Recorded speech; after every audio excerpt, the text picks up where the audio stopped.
welcome to the first grade Math 5 on data analysis. I'm Rebecca Orr, the Math DRT. Okay, let's look at our first task. We have some shapes and then we have an empty tally chart. I want you to think about how you would sort the objects into categories and then how might you count these and put them into a tally chart. Once you have the data in your tally chart, create 2 questions that you could ask about the data in the tally chart. Welcome back. Now let's take a look at the progression with the best standards. In kindergarten, students have collected sorted objects into categories and they compared these by verbally explaining or writing the numerals and drawings. Now in first grade, they will continue to collect data and sort into categories, but now they're going to be representing using tally marks or pictographs. In addition, they'll also be interpreting the data by calculating using equations the total number of data points and also using equations to compare totals of different categories. In the future, they'll continue to do this with tally marks, tables, pictographs, and adding bar graphs. So let's look back at the first task. Does your tally chart look something like this? How did you decide to organize your tools? What would a student need to be able to successfully complete this task? They would need to know that a tally chart is a tool we can use to represent data, right? They would need to understand titles, labels, and they need to also learn about tally marks. I'm sure that when you were creating your tally marks, you drew 4 and then automatically knew to draw a tally across for a bundle of 5. This is something we're going to need to teach to students. So did you categorize by number of sides? Maybe you categorized by the color. Students most likely are apt to categorize this way at first. Then once they have this, we want them to be able to interpret. So what skills are students going to be able to do or need to be able to answer questions like this? How many total shapes were counted? How many fewer orange shapes are there than green shapes? How many more shapes were green than yellow? They're definitely going to be familiar with these types of questions because they've been working on this when problem solving between 0 and 20. So now they're just building on that understanding and applying it to data that they're finding in tables and pictographs. Let's take a look at tally charts. It's really important that students understand bundling tally marks into groups of 5 allows for more efficient counting. We want to give students opportunities to see various representations of tally marks and tally charts with 3 categories, 4 categories, and different titles. Now, how can we support students with skip counting by 5? Let's use the hundreds chart. You can circle, highlight, or point to the different multiples of 5 and ask students, what patterns do you notice? Hopefully they notice that when skip counting by 5s, the 0 alternates in the ones place and the 5 alternates in the ones place. Now they may not use this language, but they should be able to identify patterns and practice that skip counting.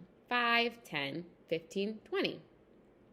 Now let's say a student wants to identify or write the number of baked goods from that middle chart when counting tallies. They can use the hundreds chart by starting with 5, jumping to 10, 15, then counting by ones to see that there are 19. It's also important that they begin writing the numeral next to the number of tallies so that when they do interpret data, they are ready to answer these questions. Okay, so interpreting data. It sounds like a lot harder than it is, but really we just want students to, again, make sense of problems. So this slide may look familiar to you because remember, we did this last unit. We were focusing on students making sense of problems. Just because we're talking about data doesn't mean we want to forget these routines of reading the problem twice, asking them what the problem is about, and then allowing them to solve. If we forget these routines, we're going to create bad habits in students where they simply read and pick numbers to add or subtract. The types of problems students need to be able to solve involve calculating the total number of data points and comparing totals of different categories. So let's look at this pictograph. Before students can answer any questions about it, what would they need to do or know first? Talk. So STEMscopes uses an acronym for TALK. T, title, Students observe and understand what the graph is about by looking at the title. A, all information counted. Students count up all the tally marks or pictures in the pictograph. L, labels, what do the pictures or tally marks represent? And K, key. Each picture in the pictograph represents one vote. Now they should be better equipped to answer questions such as these. These are total questions. Notice, neither of these questions say, what is the total number counted? So we want to be careful that we are not having students focus on keywords. Now, hopefully they can also understand and solve these compare questions. Remember, students already have strategies for solving these questions. Make sure that the tools and strategies from previous learning is utilized in this unit as well.